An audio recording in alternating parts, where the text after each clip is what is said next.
So these monies are dedicated, all this is geared to a funding pool. Where does that fall in this whole mix? Well, I'm not sure what you mean. Well, there's obviously a federal funding pool that the federal government has put together. They have an advantage over the rest of us because they seem to be able to create money and just increase their debt, and I don't really support doing that, but the money is out there. The debt's been there. I mean, looks like Florida will be able to tap into that pool. Well, so there's a question about how much fiscal conservative behavior has been going on in the last few years, but nonetheless, here we are, and Florida was created around rail, barges, and even dirigibles at one time shipped people and products down to Florida. So, you know, just a comment on what they're trying to do in the Hillsborough and in the Tampa area. We can do all we like with buses, but buses aren't a fixed passage. A developer along a bus line is going to know that it's possible that the bus line would move in some fashion. The big advantage, aside from that it's sexy and attractive and comfortable, of the light rail initiative in Tampa will be that it'll be fixed, and when it's fixed, developers of projects know it's going to be there, and historically where that has occurred, developers have invested in making the stations attractive and nice, and building mixed-use projects around that infrastructure. Well, a lot of cities are going to, like MARTA in Atlanta, and Minneapolis has got a beltway rail system and connects up the airport and the downtown and so forth. So this is the future we're talking about, and for some reason we've finally gotten on the right side of the track, it sounds like. You know, one of the we're going to talk about in the last portion of the show a little bit about when all this work is done and these people have been hired and paid for and so forth, and the infrastructure is accomplished pretty much. Where are we with education? And we're going to talk in the last minute, which we're in right now a little bit. What's the future of Sarasota? Well, I think this is an excellent moment in time to look at what the future of Sarasota County is. For years and years, we have been one of the most desirable places in the country for people to move to, and I believe we still will be. But our economy has been based on the construction industry and on tourism, and while we've made huge efforts to try to bring other more diversified employers into the community, it's tough slogging, and we are going to be putting more incentives out there to try to make that happen more rapidly. But I sold real estate. Before you go to there, we're going to go to the break, and then we'll come back right to that point. Sure. Shouldn't your business be on our block? Barter is simply smart business, and that is why over 600 Sarasota businesses barter through IBE. The IBE Barter Exchange provides the marketing tools for business to profit through the power of exchange. Since 1991, the IBE Barter Exchange has provided this area's leading companies with the opportunity to grow and build their business foundation by bartering their products and services.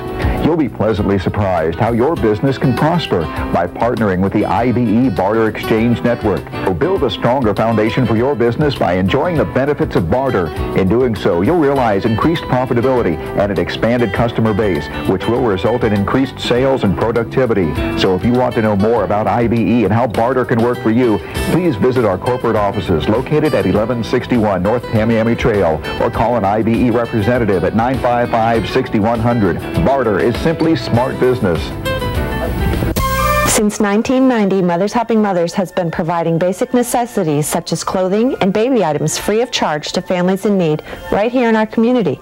What is unique about us? It's our continued success in providing assistance for more than 2,700 families, representing more than 6,700 children a year with no paid employees.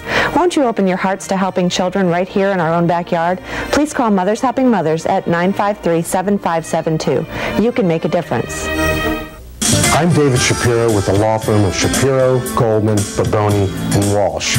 We have over 100 years of legal experience representing injured people due to the negligence of others.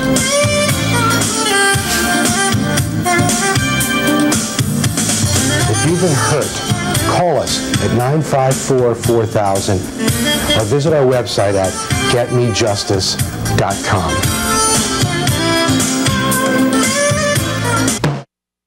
We're back. And Nora, you were saying something about the education and the future of Sarasota, and where is it? Well, we have almost a 13% unemployment in Sarasota County, and 2 years ago we had 3. So that's a phenomenal change, and we aren't even sure 13% really expresses the depth of the pain that's out there. And so we really need to do whatever we can to try to alleviate some of the suffering that's out there, but more importantly to make us less vulnerable to this kind of downturn in the future. And the connection to education is huge.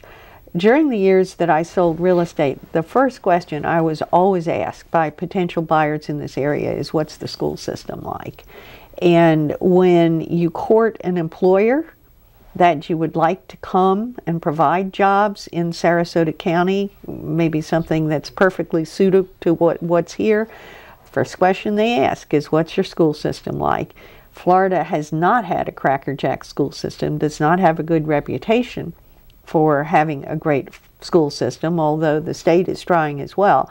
Sarasota has always been a cut above, and one of the reasons it's been a cut above is it's had a little more money to put into computers, into teacher salaries, and into innovative programs. And we've got a referendum coming up in March. Right now we're at a turning point. I hope that people think about the connection between jobs and the value of their houses and the quality of the education system. But jobs are so important that people think, no matter what else is true, if they don't have the income to keep up with the situation they're in, they're going to lose their house. They're going to go to, if they stay here, they're going to start renting. They look at their children. They're pulling them, the public school systems are losing students to the, the private systems are losing to the public right now. Actually, enrollment has gone up for that reason alone. So there's a real pullback for people who continue to want to live here, and then there's a real flight away from this area. And there's a lot of suffering out there where people have trouble paying their taxes, and it's pretty hard to ask those people to vote for a continuation of something that maybe they wouldn't have to pay. But for the future of the area, I think the quality of the education system is huge, to say nothing of the future of our children. Mm-hmm. Well, they say that it's like $150 on the average house added cost from the tax. Well, one mill is pretty simple to calculate. It's $1 per $1,000 of assessed value. So $150,000 you got $50. Right. Okay. So now, how soon is this whole thing going to take place? TBARTA, coming back to that. Tampa's going, Hillsboro's going first. TBARTA has spent the last year and a half putting a plan out there that everybody has agreed to, and we have no funding to make a thing happen. We were given $2 million by the legislature, although the first few months of TBARTA they had zero funding whatsoever. Legislature put it together but didn't even give the funding to pay an executive director. And FDOT, the Florida Department of Transportation, was providing the staffing and the dollars for consultants. And then the legislature allocated us $2 million, which we have spread out over 3 years. And at the end of the 3-year period, we better have some permanent funding, and that's not even to build anything. That's just to keep the planners, the executive director, and have any sort of bureaucracy at all. But there's no point in a bureaucracy unless you can actually provide a service. So then it's a pretty serious matter in that people need evidence that this is going forward. And Hillsboro is going to be the first. Hillsboro County is going to go out to the people and say, here's a project, are you willing to fund it? And how soon are they going to proceed? I believe that's going to go on the table this November. Well, that's the money request. Well, that starts it. You got to have the money. No, I'm just... But they have the plans. The plans are out there. Also, Hillsborough has just been given $2 million to do a study. Actually, it's Hillsborough and I believe Pinellas as well, to do a study of their immediate area and create the specificity of the plan so that if they get the money, they can move ahead. And not coincidentally, this money came from the state and came from FDOT. The Sarasota Manatee County area was similarly given $1.8 million for planning dollars, which is just fantastic. And the Sarasota application to the Small Starts program, I think, is meaningless unless we can connect with Manatee County. You have to dovetail all the way up. You've got to. I mean, we need to be connecting with Manatee if we have a rapid transit line, or it's just not worth the dollars. And I think Manatee's in agreement, and now we've been given the funding to try to put those plans together. We're in our last 2 minutes, so is there any particular point you want to make that's been overlooked from your perspective? Only that the county right now is hurting, but it will come out the other end stronger for it as we all pull together and figure out how to provide jobs for people and transportation facilities, which includes roads. It's by no means just transit. We have put a lot of money on the table, bonded it out to create immediate jobs, and those dollars are to improve our road grid system. Well, we did talk in the pre-conversation about some widenings of roads, the Swift mess, which has been taking forever, and now I guess they've got it straightened out. The issue of Fruitville extensions. Right. Fruitville is being widened as we speak. We're actually going to get Honoré built in the next few years, clear down to Venice. All the way down to Venice. All the way down to Venice. That's just incredible. That's something that I've heard talk of for 20 or 25 years. We've got the money, we've got the plans, we've got the developer of Palmer Ranch who's going to work with us on part of it. FDOT is working with us on part of it, and it's going to happen, folks. Nora, thank you so much. This has been enjoyable. So, thank you, and we'll see you next week. Okay. So this is